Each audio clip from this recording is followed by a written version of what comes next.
on game day what we see in practice. Very similar to Catanzaro. I kind of compare the two. It's just a matter of time before it really becomes consistent for him. And I think that's the biggest thing. I mean, he flipped the field for us and was consistent in doing what we needed him to do. And their returner was very dangerous. That number 3 is a really good player.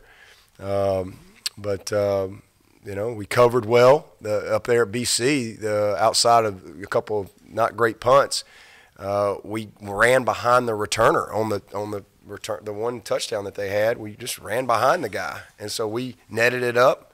We played, we covered better, and we were able to get them down on the ground. So we had one great one. I mean, I think we got them down inside the 10-yard line. It was a great play. I believe it was AJ, who was the guy that went behind him at BC. So good to see him come back and kind of fix his mistake from last week. When Hunter laid out to try to catch that ball, did he come down hard on his head? Did he just take a tough blow on his head? Yeah, he just was kind of out of it a little bit, but he was.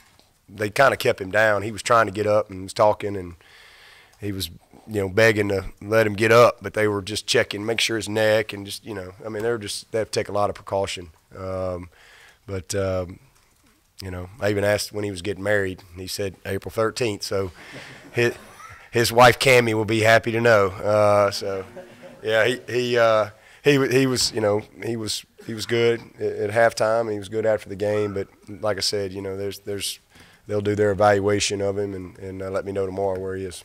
Apparently, you saw on the internet somewhere where the Cutcliffes went to their hotel room and they had a gift from y'all. Is that correct? You have to ask my wife that. Is my wife in here? I don't see her. So, Kath, was there a gift at the hotel for the Cutcliffes? No. Y'all give one to the Cutcliffes. Yeah, yeah. Well, there you go. Okay, where'd y'all get the idea from? Like, just how often does that happen? Kath, you want to come up here to the mic? Always send them a little welcome basket. Do you always do that? To the opposing coaches. You do? Okay. Well, there you go. She always does that. Okay. I ain't got no gifts. The heck we doing? Where's our gifts? Spurrier always sent us one. You know what? That's true. Miss Spurrier she did always send us something. That's exactly right. She sure did. Coach, seeing Miss Jerry, how your offense and 2 of your freshmen, and Lawrence and Ross, were able to kind of get the momentum going there in the second half. How encouraging is it for you as a coach, on a night where you're now winning a senior class in Clemson history was recognized? To have freshmen making big plays like that? Yeah, isn't that cool? Yeah. That's great. I mean, I think that's what it's all about because, obviously in college football, you're going to have guys leave every year. And so, we feel like we've done a good job. Just like when a lot of these guys came in here, they made impacts as freshmen. And obviously Trevor is just a special player, and Justin Ross is as well, and has been all year. Both those guys have been great all year long. So it's good, because it's a team effort. And, those seniors can't do it by themselves, just like when they were freshmen trying to help that senior group. So it's a collective effort, but it's exciting to know that with the amount of guys that will be leaving in this class and the talent in this class that, we're still going to have a few players that can make a first down around here and hopefully make a tackle too. Did Mitch Hyatt feel okay all night? Yeah, he did a good job. He was a little banged up all week at practice, so we limited him a little bit throughout the week. But yeah, he did a good job. Did a good job for us. It was one of the best red zone defenses in the country coming in. You were 3 for 3 in red zone, 3 touchdowns. That was positive. Yeah, I have to imagine you're pretty pleased with that. I was. That was one real positive. 3 for 3. Again, I'm kind of looking at how we finished. 4 of 7 on third down in the second half. Ran the ball effectively, like I thought we should have the whole game. We made some big plays defensively. We were dominant, and we were really good in the red zone. So. There was a lot of good momentum coming out of the game, for sure. Did Duke throw any surprises at you early in the game, or was it just not really? Not really. I mean, they pretty much did what we expected them to do. They played probably more too deep than we anticipated because we helped them because we were a lot of third and longs, and so we hope to be a little bit more on schedule, but we had a lot of third and long situations. The last non-garbage time touchdown your defense has allowed was Syracuse, which was kind of a long time ago. How remarkable It's amazing. These guys are they're phenomenal. I mean, they're just hard. It's hard. I mean, like that one field goal they got, they came off I think they were on the 2-yard line with the penalty. We punted the ball, then the penalty, or like on the 2-yard line, and they moved the ball all the way down the field and ended up having to settle for the field goal. It's hard. I mean, they got points, and we were disappointed with that. But this bunch is hard. It's hard to cross the goal line on them.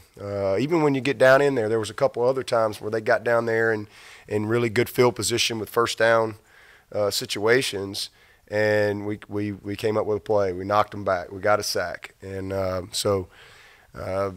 a really talented group, but they're obviously well coached. You know, Brent and our staff do a great job there, but they like playing. You know, they like playing, and they're not bashful at all, especially when they get in some of those situations. They don't panic. They don't flinch. They all feel like they can make a play, and those guys up front are just special, man. I mean, Christian was awesome tonight, and Klee, awesome. I mean, all of them. So just 4 games in a row with 4+ sacks. You know, that kind of sets the tempo for everything, and it just creates a hurriness in the opponent that you don't really like. So it's a big bonus for us when you can win in the line of scrimmage like that. Is it fitting for Christian and Cleveland to be as dominant as they were on senior night after they were honored? Absolutely. And Christian, my first ever 2-time curtain call senior, got to come down the hill twice on senior day as a graduate twice. So that was pretty cool moment for him. And those guys are all so happy they came back. And it's really cool to see them having so much fun, and for sure to see them have the type of game that they had tonight on senior night, and all the families that were there. And there's always a lot of emotion in this game, and that's one of the reasons I moved it. When we do play South Carolina at home, because it just is. I mean, these guys were young men when they got here, and they've put a lot of blood, sweat, and tears, and a lot of work, and it's emotional. But emotion don't win; execution wins. And so I was really proud of those guys for kind of settling in and leading the way. Coach, we got to talk to Greg tonight as well. Do you feel like he's an underrated member of this team for how solid he is? Hugo? Yeah. Yeah. Oh, yeah. I mean, Hugo's. We hadn't really had to use him a whole lot this year. We've scored a bunch of touchdowns, so he's kicked a lot of extra points, but we haven't had to have many field goals. That's why I thought last week was great for him, because it was on the road. He needed it. It was going to be a tough, hard-nosed game, bad conditions and all that. And for him to have to go out there and make a couple kicks for us last week in the red zone was huge. But we just haven't had to kick many field goals this year. But he's definitely one of our underrated guys, and he's a great leader. Greg's a kicker, and a lot of times you don't feel like the kicker maybe is one of the leaders, but Greg is one of the most respected players that we have in that locker room. I mean, these guys love Hugo. He's earned everybody's respect. He's tough, and he's one of those guys that kind of crosses over offense, defense, special teams. He's just an awesome young man and a great leader for us. Coach, you brought Dixon in when the score was still relatively close tonight. Are you getting to more of a comfort level with him where you bring him in earlier? Yeah, and he had a situation there, just opportunity for him to grow. Didn't quite know the situation, and he kind of bounced it, and he really needed to stick his foot in the ground and get it, instead of losing a yard or not getting anything. We had a very makeable situation right there, but he's just got to be patient and realize that we can't hit the home run every time. I mean, there's some singles are okay too from time to time, and he's just a guy right now swinging for the fence every single time he gets in the box. And every now and then we gotta lay one down and move the runner. But I love his mindset. I love his mentality, and we're definitely more comfortable with him. With some of our core offense. Is that similar to how Travis Etienne was last year? Yeah, they're very similar in a lot of ways. They're very similar. The difference is, we didn't have Travis Etienne last year. we didn't have a Travis Etienne situation. You know, we were kind of starting over at the position. We're a more experienced group this year. You know, last year Feaster was a first-year starter.